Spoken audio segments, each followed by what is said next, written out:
নমস্কার, life and লিভিংয়ের talent unplugged. আজও আমরা একটা খুব সুন্দর এপিসোড নিয়ে এসেছি আপনাদের সামনে।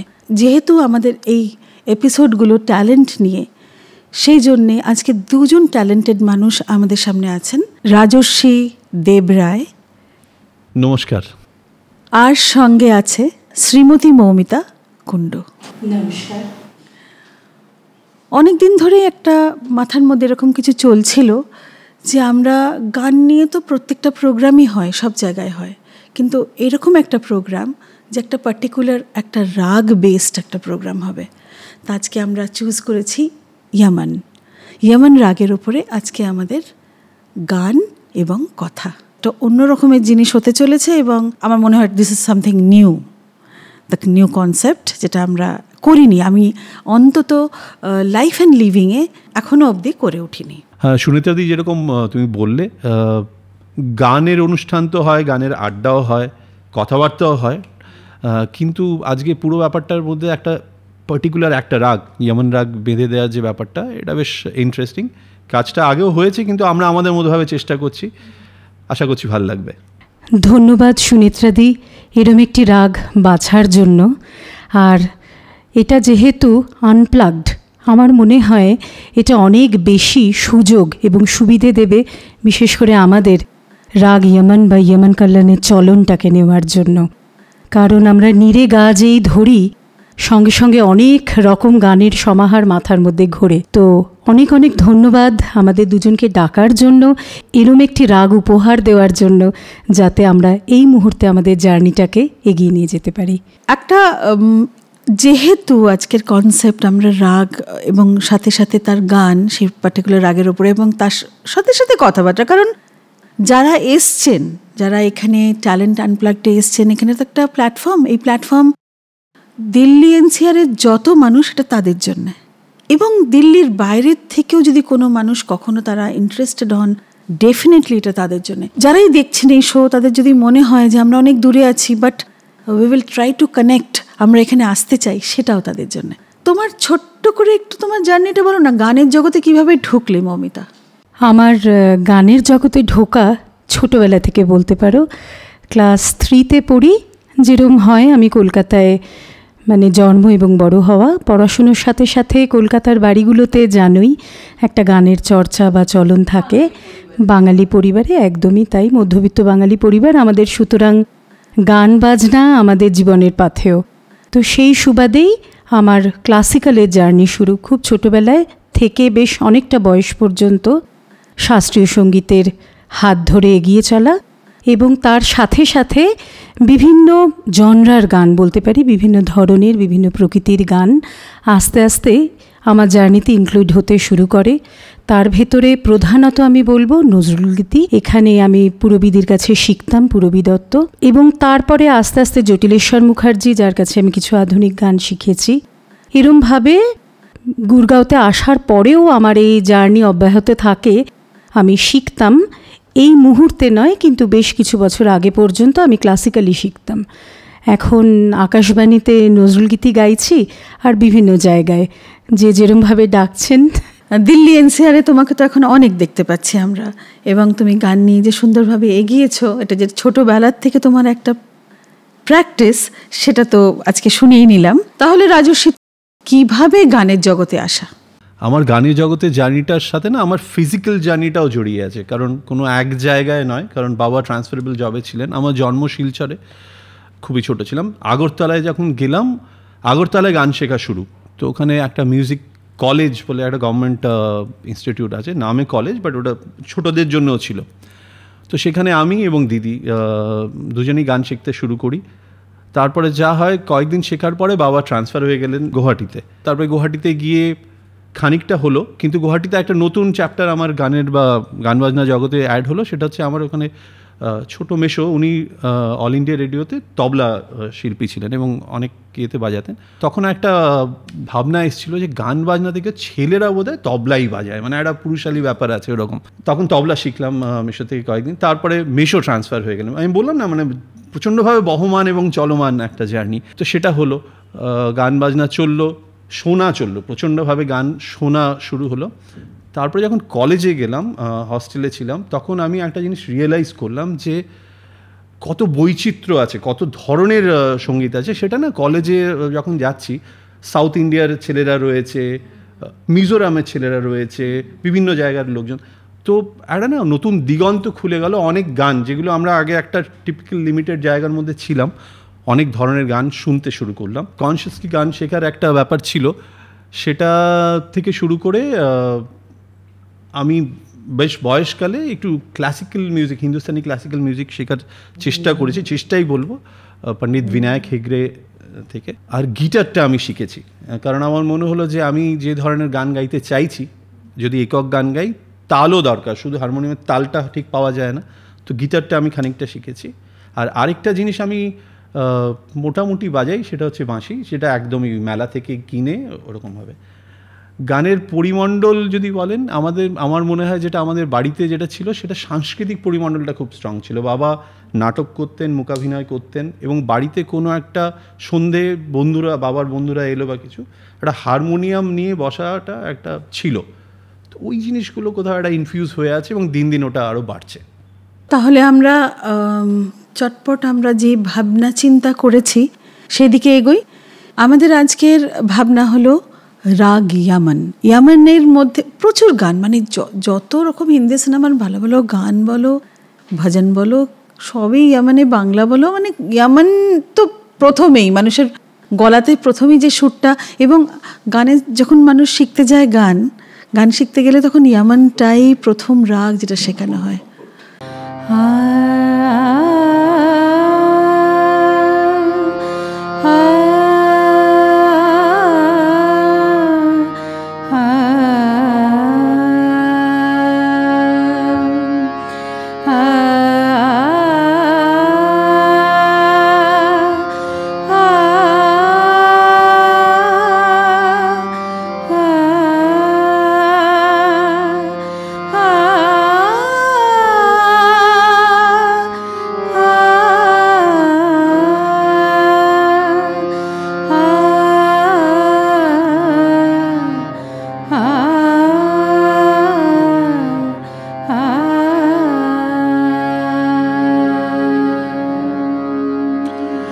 বেহাগ যদি না হয় রাজি, বসন্ত যদি না যাসে, এই আসরে মন তুমি থাকো বন্ধু আমার পাশে।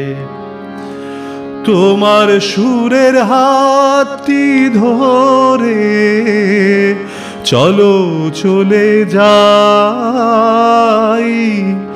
যেখানেতে আনন্দরা বাজে গো সদাই।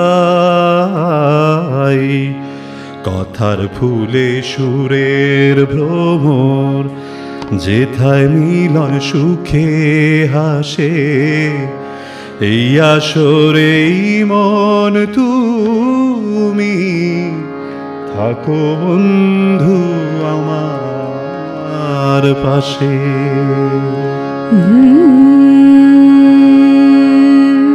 হে মন ব্যাকুল যখন তখন ডেকে যায় বারে বারে, তবু স্তব্ধতা এসে ধরা দেয় আমার বিনার তারে।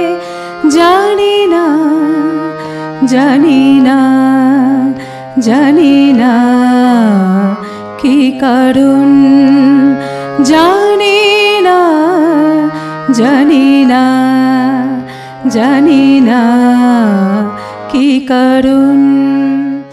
এখন আমরা দুটো পরপর বাংলা গান শুনলাম। এগুলো এই যে মান্নাদের এই গানটি তো মানে এতই ফেমাস গান, কি বলবো, আর সবাই জানেন, বাঙালি যারা তারা তো প্রত্যেকেই ভালোবাসেন এই গানটা।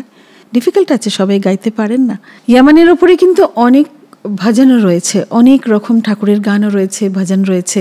তা আমরা একটা লাইন ভজনেরও শুনে নেবো তোমাদের থেকে। ঠিক আছে সুনেত্রাদি, আমরা ইয়ামানের ওপরেই একটি ভজন, খুব পরিচিত ভজন, রামের ভজন, তুলসীদাসজির ভজন অ্যাকচুয়ালি, একটুখানি শোনাচ্ছি আমরা দুজনে মিলে।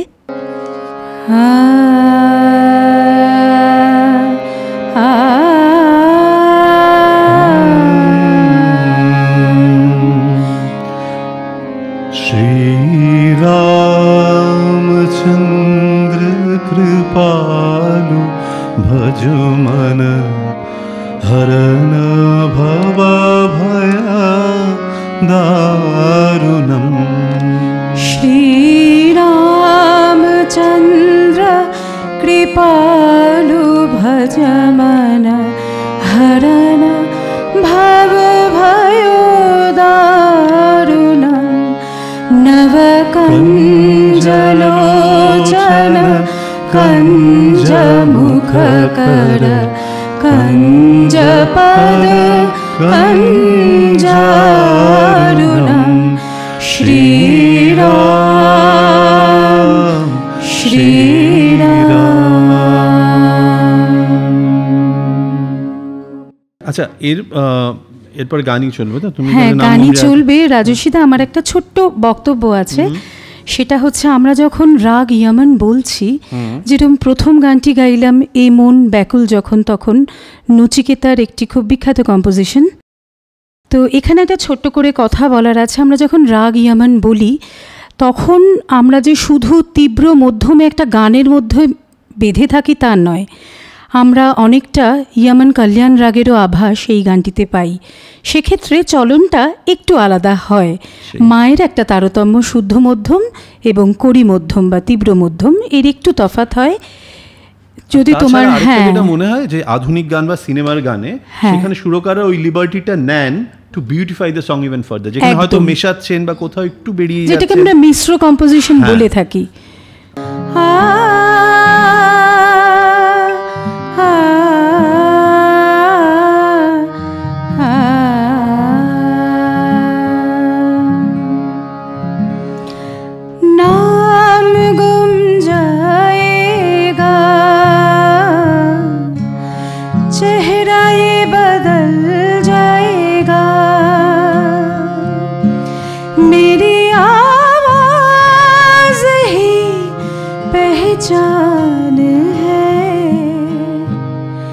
गर याद रहे नाम गुम जाएगा, चेहरा ये बदल जाएगा, मेरी आवाज ही पहचान है।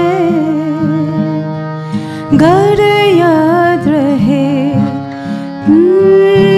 नाम गुम जाएगा। দেখো, গানগুলো শুনতে শুনতে আমরা সেই সময়ে চলে গেছিলাম। একটা সময় যখন এই লতা মঙ্গেশকরের এই গানগুলো এতটাই ফেমাস, সেই সময় সিনেমাগুলোও তো সুন্দর সুন্দর সিনেমা তখন রিলিজ হচ্ছে। তো আমি তো সেই সময় সেই মুহূর্তটাকে এনজয় করছিলাম। ইয়মনের উপরে প্রচুর আধুনিক কম্পোজিশনসও, সেটাও তোমাদের থেকে একটু শুনবো। একটা নতুন গান শোনাচ্ছি, আনু মালিকের কাজ, এটা মোনালি ঠাকুরের গাওয়া। আমরা পরপর দুটো গান এমনই নিয়েছি যেটা আধুনিক কালে কাজ হয়েছে। একটা গানও গাইবো এর সাথেই।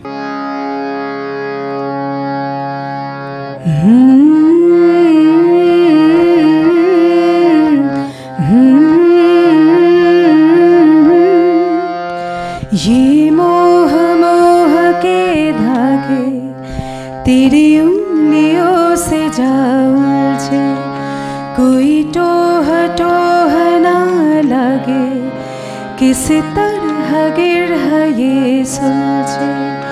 है रोम रोम एक तारा, है रोम रोम एक तारा, जो बादलों में से गुजरे।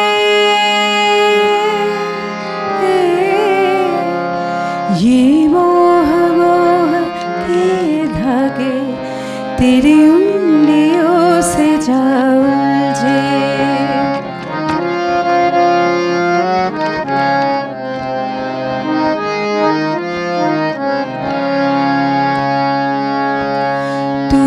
जरा पागल तूने मुझको है चुना, कैसे तूने अनकहा सब सुना, तू होगा जरा पागल तूने मुझको है चुना, तू दिन सा है मैं रात आना, दोनों मिल जाए शामों की तरह, ये मोह के धागे तेरी उंगलियों से जा उलझे, ये लाल इश्क ये मलाल इश्क, ये लाल इश्क ये मलाल इश्क, ये ऐब इश्क ये बैर इश्क, इश्क इश्क इश्क इश्क इश्क इश्क। तुझ संग बैर लगाया ऐसा, तुझ संग बैर लगाया ऐसा, रहा ना मैं फिर अपने जैसा, हो रहा ना मैं फिर अपने जैसा।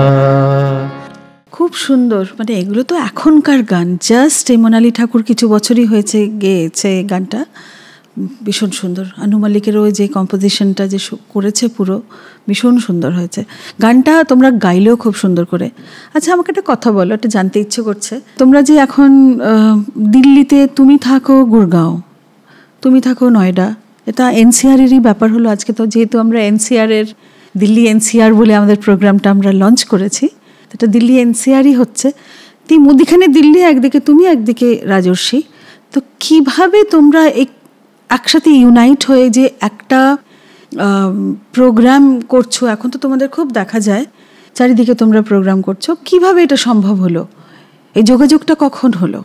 হ্যাঁ, মানে একদম দুই প্রান্তে, এনসিআরের দুই প্রান্তে, মাঝখানে অনেক অনেক কিলোমিটারের প্রভেদ। তো মমিতা বলো না কি করে আমরা করি? মানে আমরা দুজনেই অ্যাকচুয়ালি স্বতন্ত্র শিল্পী বলা যায়। আমার গানের জনরা আলাদা, দাদারও আলাদা ছিল। দাদাকে আমি শুনেছি ডেফিনেটলি আগে। 2023 সালে আমার কাছে একটা অফার আসে করলবাগ বঙ্গীয় সমাজ থেকে, ওখানে ওদের মানে একটি অনুষ্ঠানে গান পরিবেশন করার জন্য, এবং সেখানে আমাকে রিকোয়েস্ট করা হয় যে যদি তোমার সাথে একজন মেল ভয়েস হয় তো ভালো হয়। তো সেই সুবাদে আমি দাদাকে প্রথম অ্যাপ্রোচ করি, এবং দাদা আমার সাথে আগে কোনো দিনই গান গাইনি।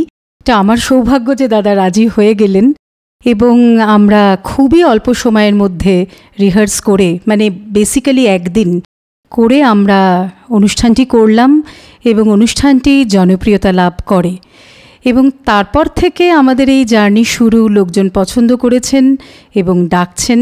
বাকি রিহার্সালের ব্যাপারটা যদি রাজস্বীদা একটু বলো।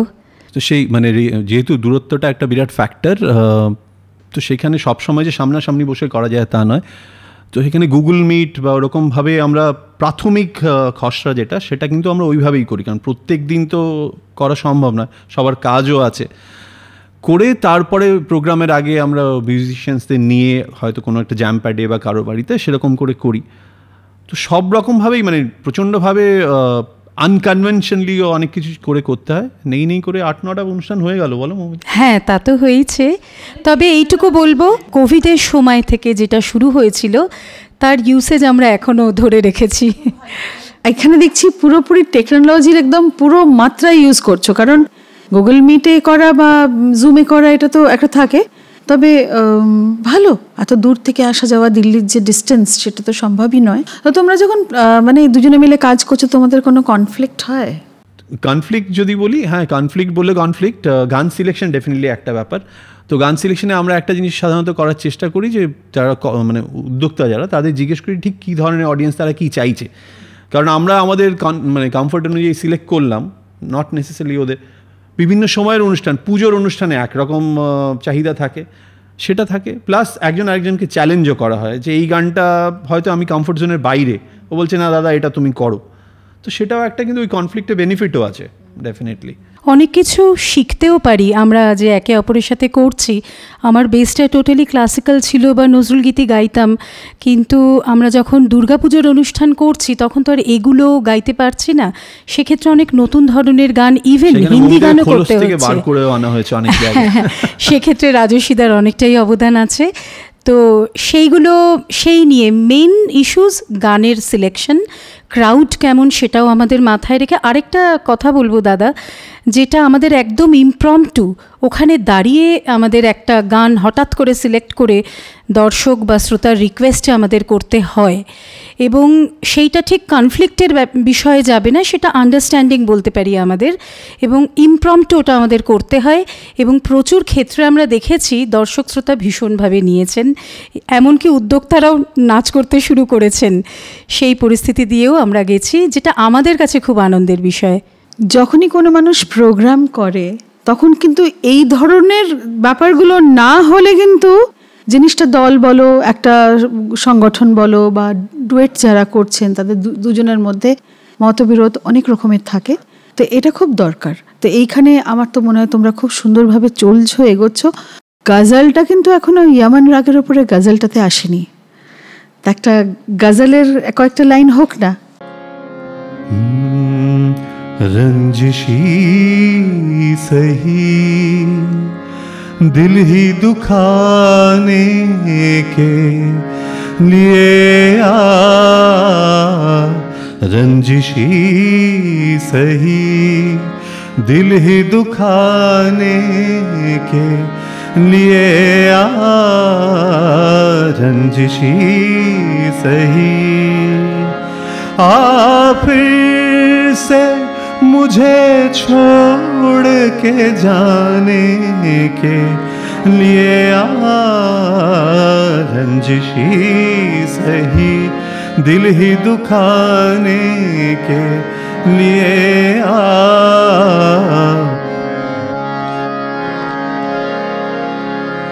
किस किस को बताएंगे जुदाई का सबब हम, किस किस को बताएंगे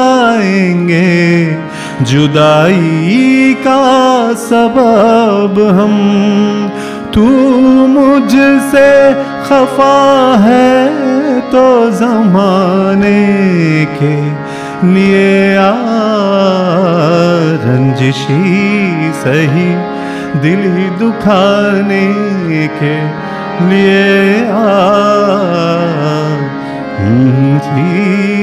सही। হেমলতাজি এবং যশুদাসদের মানে এই কম্পোজিশনটা আমার মনে হয় রাগ ইয়ামান বলে একদম প্রথমে লোকের মাথায় এই গানটি ঘুরে। মানে হিন্দি ফিল্ম ইন্ডাস্ট্রি বলো, গানের ইন্ডাস্ট্রি যেটা আমরা বলবো, ভীষণ রকমভাবে ফেমাস। শুধু তাই নয়, মানে মানুষ যে কোনো পরিবেশে যে কোনো সময় গানগুলো শুনলে তাদের মন কিন্তু ভরে যায় একেবারে। जब दीप जले आना, जब शाम ढले आना, संकेत मिलन का भूल न जाना, मेरा प्यार न बिसराना। जब दीप जले आना, जब शाम ढले आना, निरेगा रेगा मागरे ससनी, पापा मारेगा सनी, सपा मापा। नित सांझ सवेरे मिलते हैं, उन्हें देख के तारे खिलते हैं, लेते हैं विदा एक दूजे से कहते हैं चले आना। जब दीप जले आना, जब शाम ढले आना। এখনো সেই গায়ে কাঁটা দেবার মতন ব্যাপারটা থাকে, নতুন একেবারে একদম। আচ্ছা, যেভাবে তোমরা কাজ করছো, যেভাবে তোমরা এগোচ্ছ দুজনা, ফিউচার প্ল্যানস কিছু করে রেখেছো? কিছু করো? কিছু, হ্যাঁ, ভাবনা চিন্তা আগামী দিনে ডেফিনেটলি রয়েছে। সেক্ষেত্রে আমি বলবো, এখন যেরকম আমরা কভার সংস বা এগুলো করছি, আমাদের কিছু মৌলিক কাজকর্মের বিষয়ে চিন্তা ভাবনা রয়েছে। সেক্ষেত্রে আমি রাজর্ষিদা সম্পর্কে একটা লাইন বলতে চাই। রাজর্ষিদা কিন্তু খুব সুন্দর গান লেখেন এবং সুর দেন, কম্পোজ করেন। ভবিষ্যতে সুযোগ হলে নিশ্চয়ই ওনার গানও গাইব। কিন্তু তাছাড়াও আমাদের মৌলিক গান করার মানে চিন্তা ভাবনা চলছে এবং আগামী দিনে হয়তো আসবেও কিছু মৌলিক গান। আমার মনে হয় একজন শিল্পী হিসেবে মৌলিক গান থাকা অত্যন্তভাবে দরকার। সেই দিকে আমরা এগোচ্ছি, ভাবনা চিন্তা তো ডেফিনেটলি আছে। খুব ভালো লাগছে। তো আমাদের এরপরে শেষটা আমরা কি দিয়ে করছি আজকে প্রোগ্রামের? শেষেও খুব পরিচিত, আমরা হিন্দি গান দিয়েই হবে।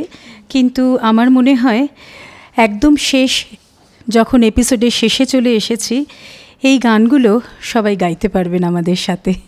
পর্দার ওপার থেকে গুনগুন করার মতন গান। হ্যাঁ, কথা সূত্র ধরে মৌমিতা যেটা বললো যে মৌলিক গান অবশ্যই দরকার, মৌলিক গান শোনাও দরকার। এবং ফিউচার প্ল্যানের মধ্যে যেরকম যৌথভাবে কাজ করার প্ল্যানও রয়েছে, এককভাবেও আমরা কাজ করছি যেটা বললো। এবং আমি যেহেতু নিজে কিছু কম্পোজ করি, তো মৌমিতার কথা মাথায় রেখে বা অন্যান্যদের কথা মাথায় রেখেও কম্পোজ করার ভাবনা চিন্তা রয়েছে। এবারে পরের গানে যেটা যাচ্ছি হিন্দি, এবং আগের গানগুলোতে আমাদের যেটা বলা খুব দরকার আমার মনে হয় যে মিউজিশিয়ানস, যারা সুরকার, মানে ইমান রাগ তো ছিল একজন গেয়েছে, এই গানগুলোর সুরকার হচ্ছেন শঙ্কর জয়কিশন অ্যাক্টর, আরেকটার হচ্ছেন জয়দেব, সাহিল লুধিয়ানভি হচ্ছেন গীতিকার।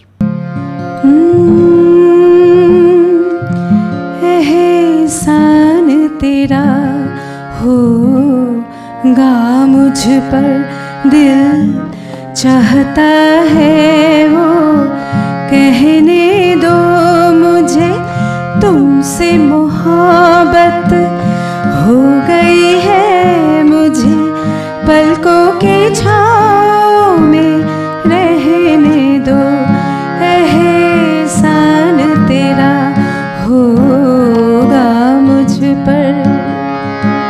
तुमने मुझको हंसना सिखाया,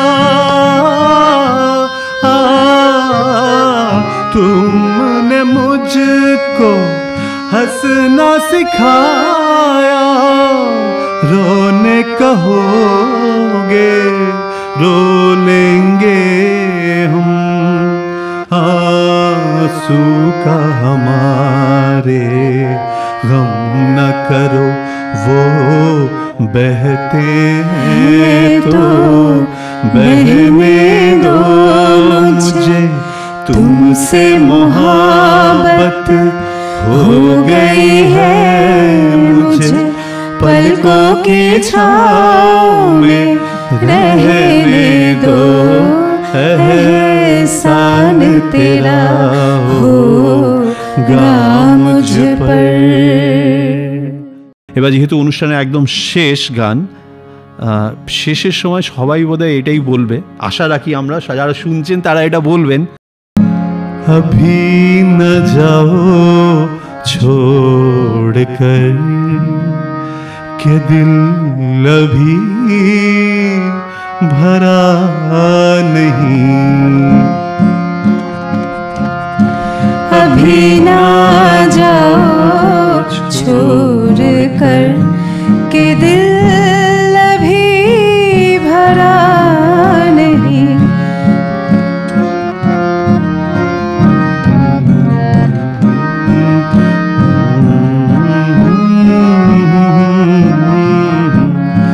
अभी अभी तो आई हो अभी अभी तो अभी अभी तो आई हो बहार बन के छाई हो हवा जरा महक तो ले नजर जरा बहक तो ले ये शाम ढल तो ले जरा ये शाम ढल तो ले जरा ये दिल संभल तो ले जरा मैं थोड़ी देर जी तो लूं नशे के घूंट पी तो लूं नशे के घूंट पी तो लूं अभी तो कुछ कहा नहीं अभी तो कुछ सुना नहीं अभी ना जाओ छोड़ कर कि दिल अभी भरा नहीं बुरा ना मानो बात का ये प्यार है गिला नहीं। রফি সাহাব আর লতাজির যে এই গান, মানে এগুলো কিন্তু আর দুবারা হতে পারে না। এই গানগুলো হচ্ছে, অনেক গান হচ্ছে। যেটা বললে তুমি একদম সত্যি, এই গানগুলো না হলে এখন রণবীর সিং ওদের নিয়ে গানটা আবার নতুন করে রিমেক করছে কেন? তাই তো মানে গানগুলোর মধ্যে এতটাই একটা মানে এই আবেদনগুলোকে একদম মিস করা যায় না, সাংঘাতিকভাবে ওতপ্রোতভাবে আমাদের শরীরে মনে যুক্ত এই গানগুলো। একেবারে তোমরা আবারও চেষ্টা করো আসতে ট্যালেন্ট আনপ্লাগডে। ট্যালেন্ট আনপ্লাগড এরকমই একটা প্ল্যাটফর্ম যেখানে আমরা প্রত্যেকের যা নিজস্বতা, প্রত্যেকের যেটা মৌলিকতা, তুমি এতক্ষণ আমরা মৌলিকের কথা বলছিলাম, সেই মৌলিকতার কথাই এখানে হবে। সেটা গানে হোক, বাজনায় হোক, লেখায় হোক, কবিতায় হোক, নাটকে হোক, সব রকমভাবে মানুষ এখানে আসবেন সব জায়গা থেকে। আপনাদের সকলকে আমন্ত্রণ জানাই এই ট্যালেন্ট আনপ্লাগডে। অনেক অনেক ধন্যবাদ। অনেক ধন্যবাদ।